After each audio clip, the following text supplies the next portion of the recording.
My name is Claire Whitmore, and at 36, I sold my grandmother's country house in secret, before my parents could take it and hand it to my sister.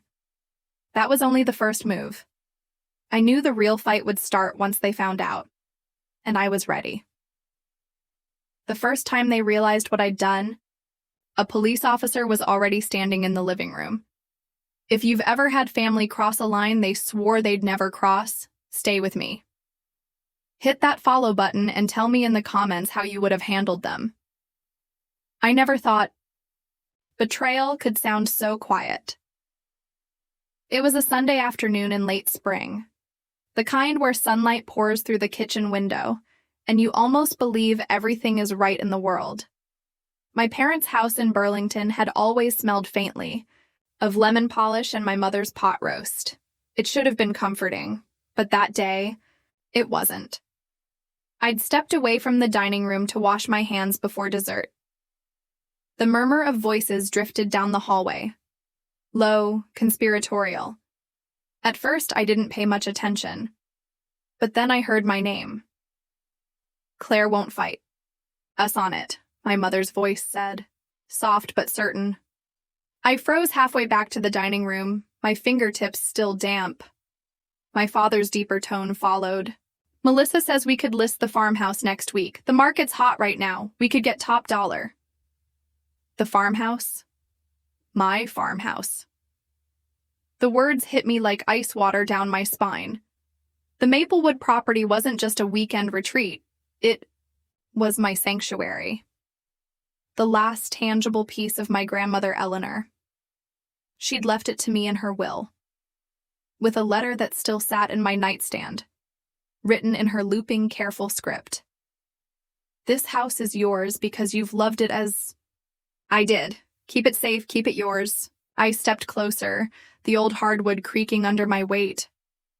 Rebecca's going to need a bigger place once the baby comes, my mother continued, syrupy sweet. 2 bedrooms close to a good school district. This is the perfect solution. She only goes there on weekends, my father said, like he was talking about an unused coat in a closet. It's just sitting empty the rest of the time. My pulse thudded in my ears. They weren't talking about asking me. They were talking about deciding for me. Melissa's already taken some photos, my mother added. She can get it staged quickly. I could practically see her satisfied. Smile, Melissa Carter, an old family acquaintance and real estate agent who, frankly, I'd never liked.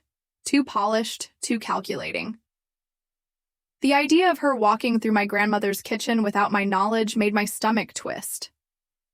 Didn't realize I'd made a sound until their voices stopped. I pasted on the kind of smile you wear at a funeral and stepped into the kitchen doorway. Need help with dessert? My voice was steady, miraculously steady.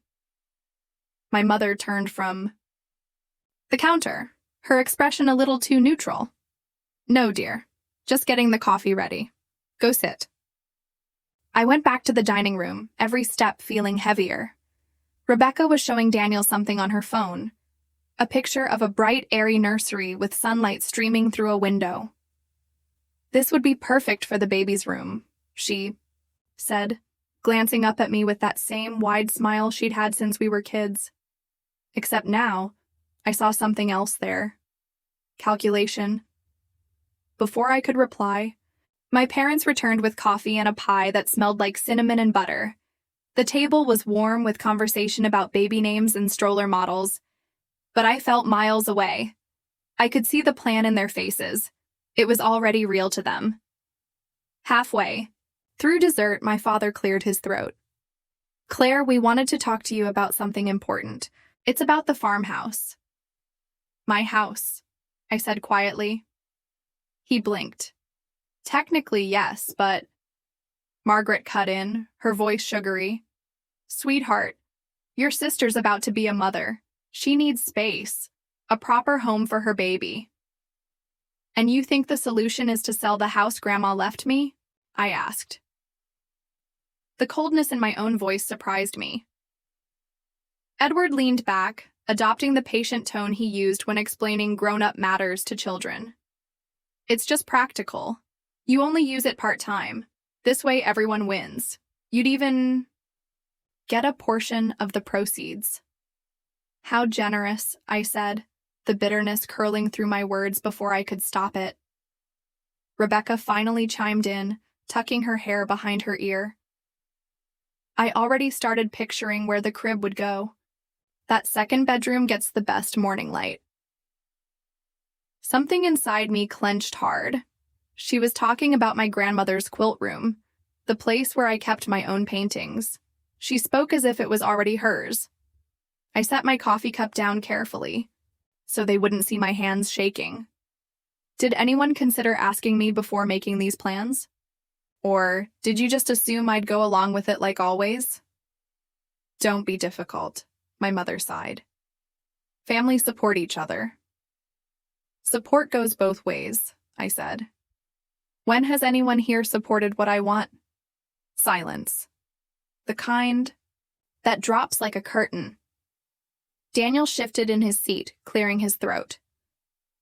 Maybe we should discuss this another time. There's nothing to discuss, I said, pushing back my chair.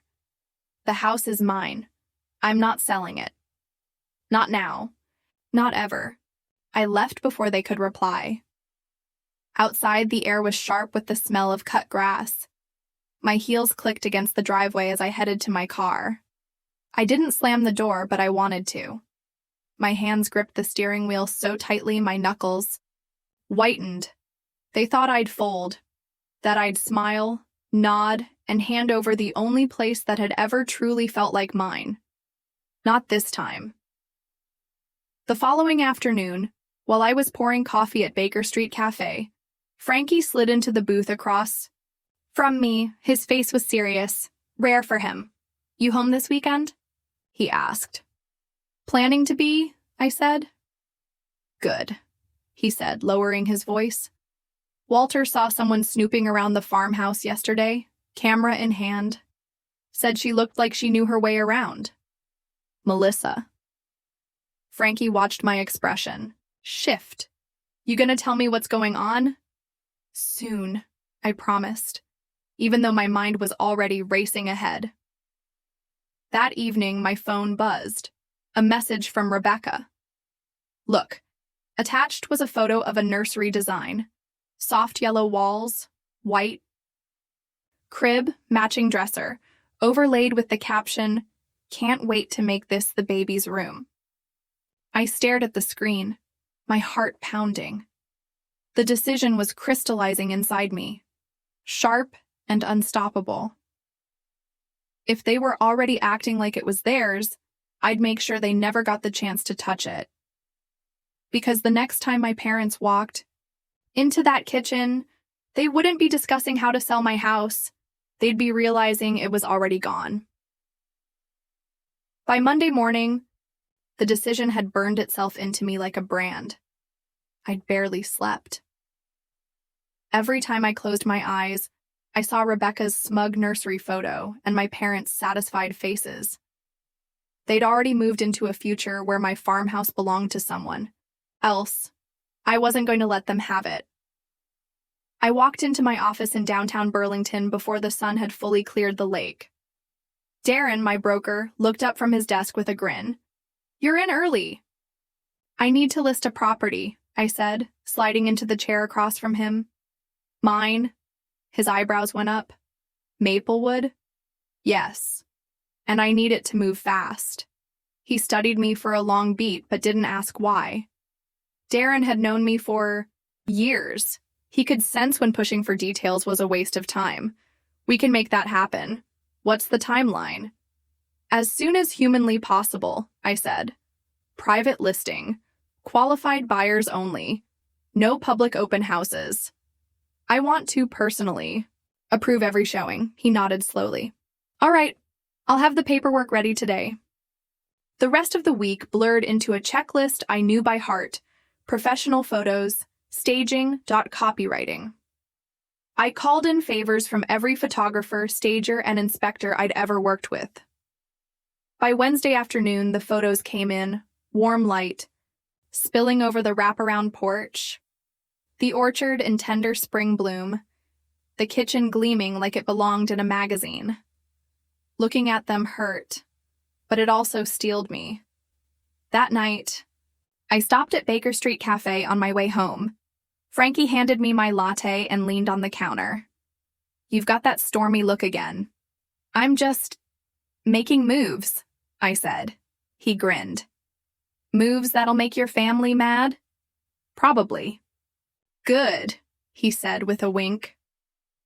By Friday morning, the listing was live, but tucked away in the private agent network. Not a single public site. By noon, I had 6 showing requests. I scheduled them for Saturday, knowing my parents would be at a charity golf event they'd been bragging about for weeks. Saturday dawned clear and crisp. I drove out to Maplewood early, unlocking the front door like I was preparing a stage for one final performance. The first 2 couples were polite, curious, but not in love. The third, a pair of artists, adored the converted garage studio, but I could tell the budget was too tight. The fourth and fifth were investors, talking about weekend rental potential in a way that made my skin crawl. The last appointment of the day was Harold Jackson. Tall, silver at the temples, dressed in a way that said he was comfortable with success, but didn't need to flaunt it. From the moment he stepped inside, his gaze softened. "This craftsmanship," he murmured, running a hand along the oak banister. "You don't see work like this anymore." We walked through the house slowly. He asked about the history, not just the features. When we stepped into the studio, he lingered near the north-facing windows. "My late wife was a painter," he said quietly. "She always dreamed of a space like this." Something in his tone made me stop. He wasn't here to flip a property. He was here to keep it alive. On the porch, we sat in my grandmother's rocking chairs, the orchard stretching out before us. "This place means a great deal." "To you?" he said. "It was my grandmother's," I said. "I thought I'd keep it forever. But circumstances have changed." He studied me for a moment. "If I were to buy it, you should know. I wouldn't tear it down or chop it up. I'd just let it breathe." When he left, I had a feeling. 2 hours later, his agent called with a full-price offer, clean and fast. I accepted. That night, Linda Dawson, my mother's cousin, called out of the blue. She'd heard whispers about my parents' plans for Rebecca and wanted me to know something. "They refinanced their own house 6 months ago," she said. "Pulled out enough equity to buy Rebecca a condo outright. They just don't want to spend it." I gripped the phone tighter. So this was never about Rebecca having no place to go. Linda's sigh was heavy. "Claire, you've always been the dependable one. They just assumed you'd hand it over." The next day, Edward called, his tone too casual. "We're showing the house to a friend next Thursday. You'll be there." "No," I said flatly. "You'll want to meet him. He's a serious buyer." "Dad, the house isn't for sale." He chuckled, like I was being silly. "Of course it is. Melissa's already got the listing paperwork ready." I stared out the window, watching clouds gather over the lake. "Funny," I said. "So do I." He didn't catch the shift in my voice. Monday morning, Darren called to say Harold had signed the final offer documents. We'd close in 2 weeks. I started packing, only the things that mattered. My grandmother's recipe cards, the quilt she'd sewn for my high school graduation, photographs no amount of money could replace. I made sure the rest looked untouched. All the while, I kept my responses to my family vague. "I'm thinking things over. I'm busy with work." Let them believe they still had time. Friday night, as I locked up the farmhouse after another day of packing, my phone buzzed. A text from Rebecca. "Don't forget, open house tomorrow at noon." I stared at the message, a strange mix of anger and anticipation curling in my chest. Tomorrow, they'd find out. Tomorrow, they'd walk into the house certain it was theirs to sell. And tomorrow, they'd realize they were already too late.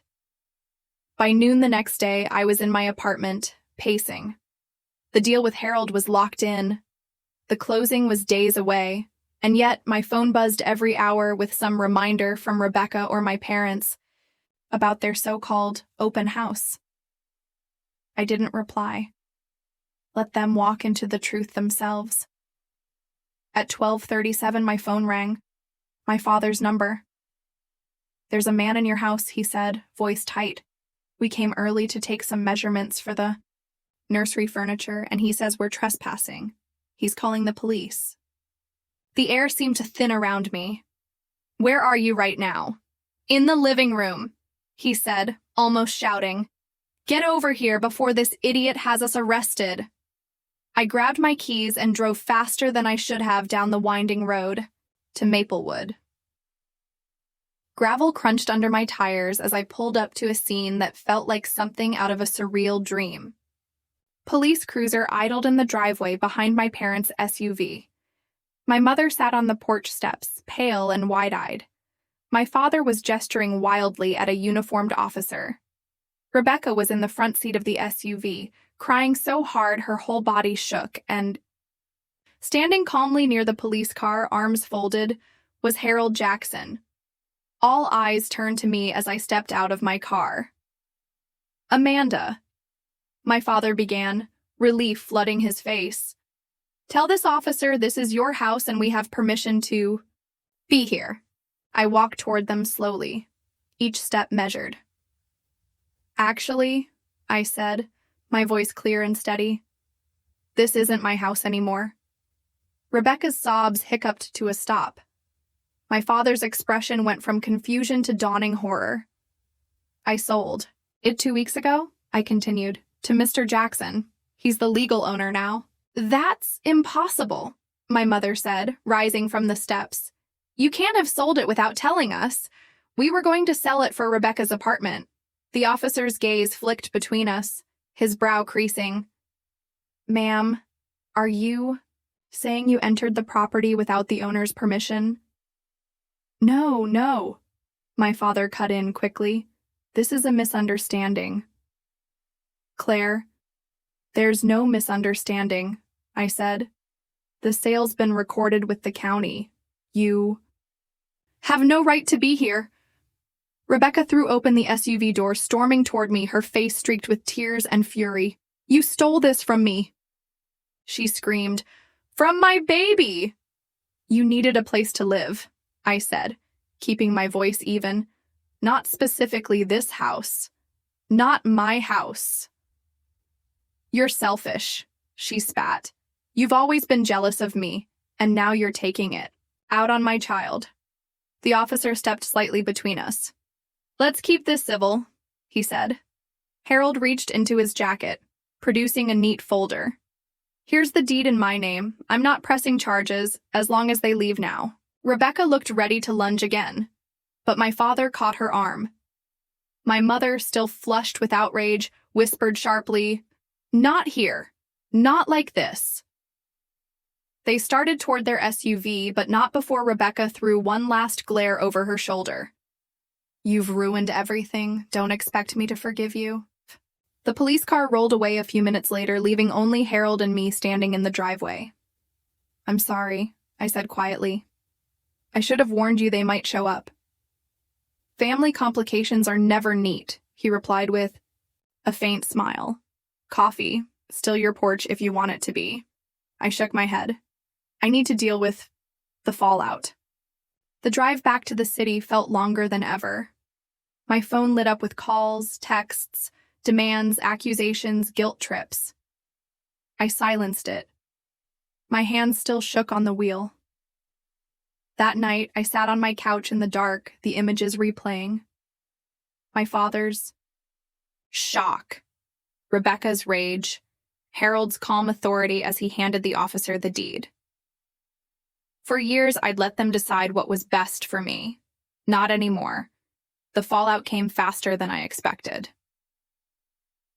By Monday morning, my inbox was filled with emails from my parents, My father sent one that read like a legal threat, demanding the proceeds of the sale as rightfully family funds. My mother left tearful voicemails saying I'd destroyed the family. Rebecca blocked me on social media and began telling anyone who would listen that I was jealous of her pregnancy. And then came the twist I didn't see coming. That afternoon, Daniel texted me. "We need to talk. It's about Rebecca." We met in a quiet corner of a cafe downtown. He looked tired, older than the last time I'd seen him. "She's been telling everyone you're out to hurt her," he said. "But the truth is, I never wanted that house. We can afford our apartment. I've been saving for a down payment for over a year." I frowned. "Then why?" She insisted, said her parents promised they'd make it happen, said you wouldn't mind because you always go along with what they want. His voice was low, but firm.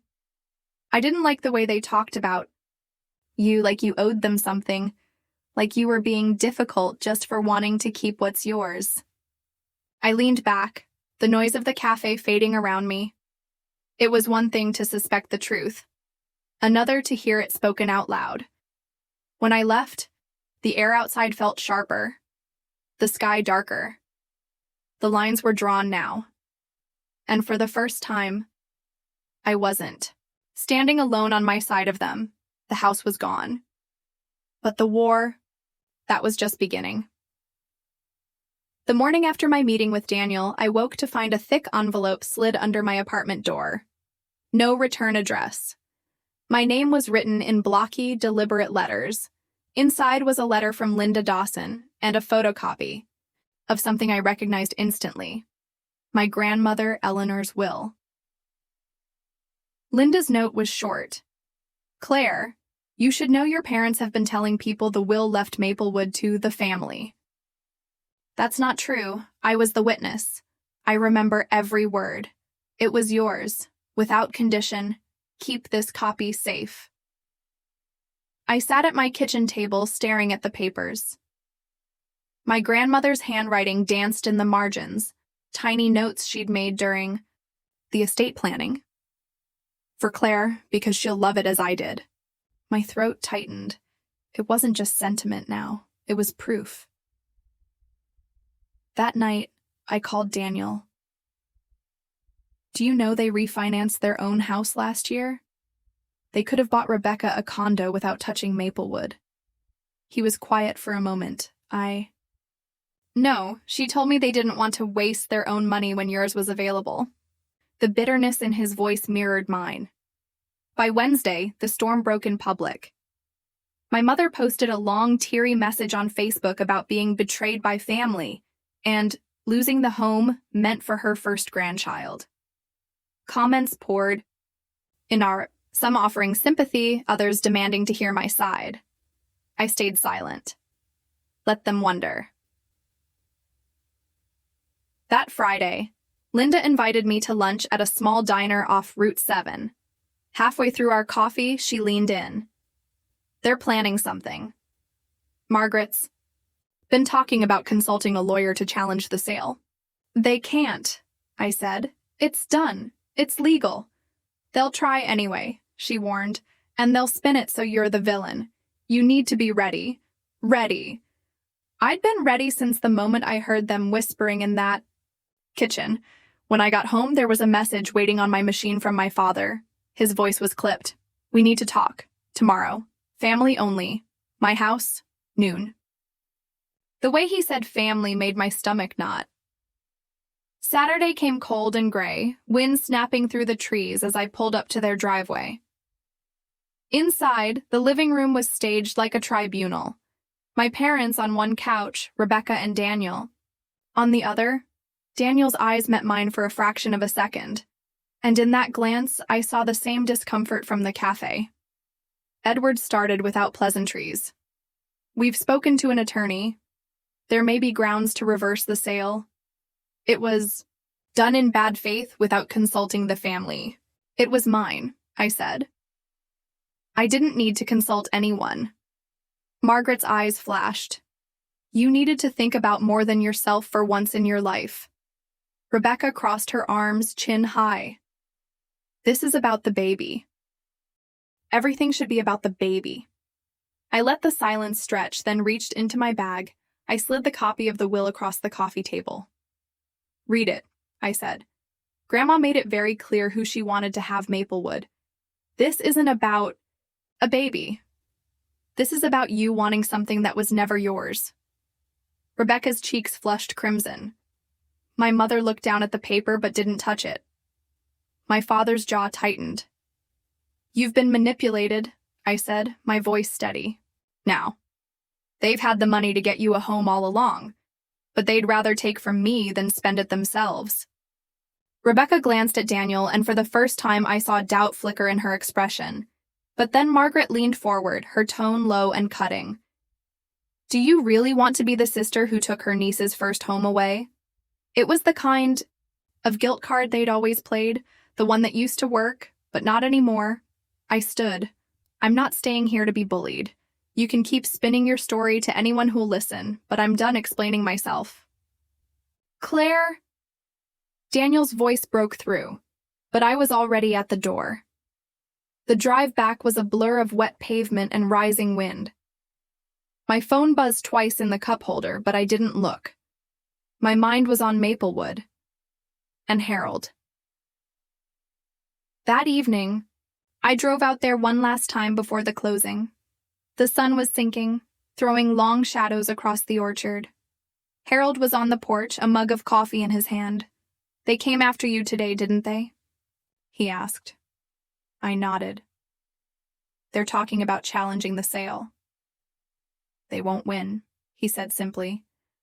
But they might try to make you miserable in the process. I leaned on the railing, feeling the rough grain of the wood under my palms. They already have.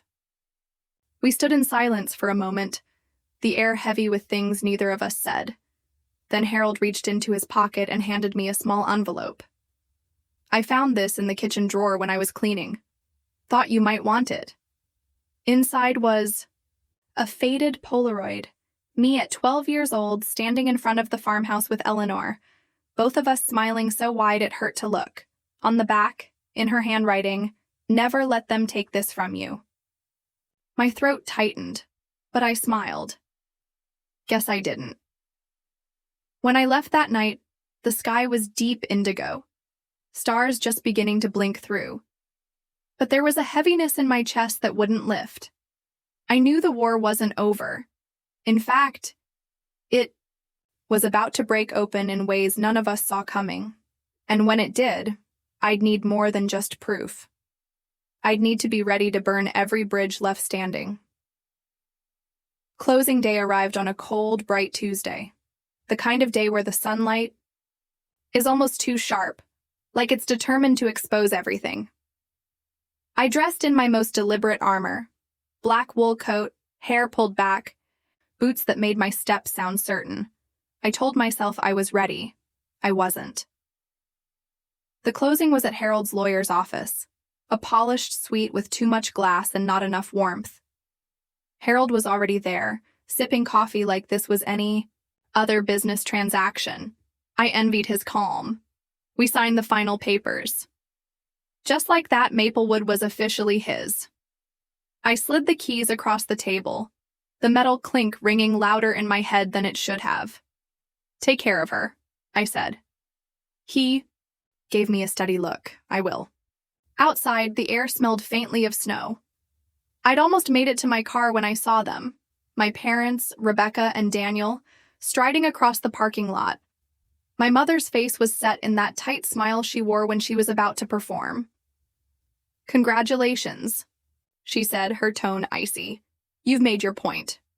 I wasn't making a point, I said. I was protecting what was mine. You've divided this family, my father cut in, over a house. It was never just a house, I said. Rebecca stepped forward, her eyes glittering with something darker than tears. You think you've won, but this isn't over. You'll see. Before I could answer, Daniel spoke. Rebecca. Just her name, but his voice carried weight. He turned to me. I'm sorry. For all of it. Her head snapped toward him. You're sorry? For what? For letting them do this to her. For standing. By when I knew it was wrong. The silence that followed was sharp enough to cut. My parents' faces went rigid. Rebecca's mouth opened, then closed again. You knew the truth and you didn't say anything? Margaret's voice was low, dangerous. Daniel shook his head slowly. I tried. You wouldn't hear it. You wanted Maplewood because you thought you could take it. That's all this was. Rebecca's hand flew up like she might slap him, but she stopped short. Instead, she turned to me. I hope you're happy. You've destroyed everything. I met her gaze. No. I just stopped letting you take from me. They left in a flurry of muttered accusations. Daniel lingered for half a second, giving me a small nod before following them. For a moment, I just stood there in the parking lot, my breath clouding in the cold air. I'd expected anger, maybe even another fight. I hadn't expected Daniel to step across the line in front of them. That was the crack in their armor I didn't see coming. That night, back in my apartment, I poured a glass of wine and sat with the Polaroid Harold had given me. Eleanor's handwriting seemed almost alive under my fingertips. Never let them take this from you. The phone rang. It was Linda. They're furious with Daniel, she said. Margaret says he's turned traitor. Rebecca's threatening to cut him out of the baby's life if he keeps talking to you. I didn't answer right away. They're scared, Linda went on. Not just because of the house, because you didn't fold. That's new for them. I thought about that as I hung up. The next weekend, I drove out to Maplewood one last time. Harold was pruning the apple trees, a knit cap pulled low over his ears. Came to say goodbye properly, I told him. You're welcome here any time, he said. I wandered through the orchard, the ground hard under my boots, branches bare against the winter sky. I paused at the spot where Eleanor used to set up her lawn chairs in summer, where we'd eat sandwiches and watch the light change across the fields. For the first time in weeks, the knot in my chest loosened. When I got back to the porch, Harold handed me a small wooden box. Found this in the attic. Think it's yours. Inside were folded letters, all from Eleanor to me, written the year before she died. In one, she wrote, Family isn't who shares your blood, it's who respects your heart. I closed the box gently. She knew, I said. She did, Harold replied. Driving home, I realized I'd been wrong about one thing. I thought selling the house would feel like losing, but it hadn't been the house holding me together. It was the choice. The act of saying no when they expected yes. A week later, a final envelope arrived in the mail. No note. Just a photo of Rebecca's baby ultrasound, folded in half. Across the image, in her handwriting, hope you can live with yourself. I pinned it to my fridge, not as a threat, but as a reminder. Sometimes, keeping what's yours means letting go of everything else. And sometimes, the real inheritance is the freedom to walk away and not look back. The apartment is quiet now, the kind of quiet that feels like it's pressing against the walls. Outside, I can hear the hum of traffic and the faint sound of someone's dog barking down the block. I set the wooden box on the table, the Polaroid tucked inside, and just sit. There's a heaviness I can't shake. Not the kind that makes you want to cry, but the kind that makes you wonder how long you've been holding your breath. I keep replaying their faces in the parking lot, the sharp words. The way Daniel looked at me like he'd finally decided which side he was on. I thought this would feel cleaner, like cutting away something rotten. Instead, it's jagged. Necessary, but jagged. I don't miss the fight, but I miss believing there was something left to fight for. Still, there's a strange lightness creeping in, like the space after a storm. When you notice the air smells different.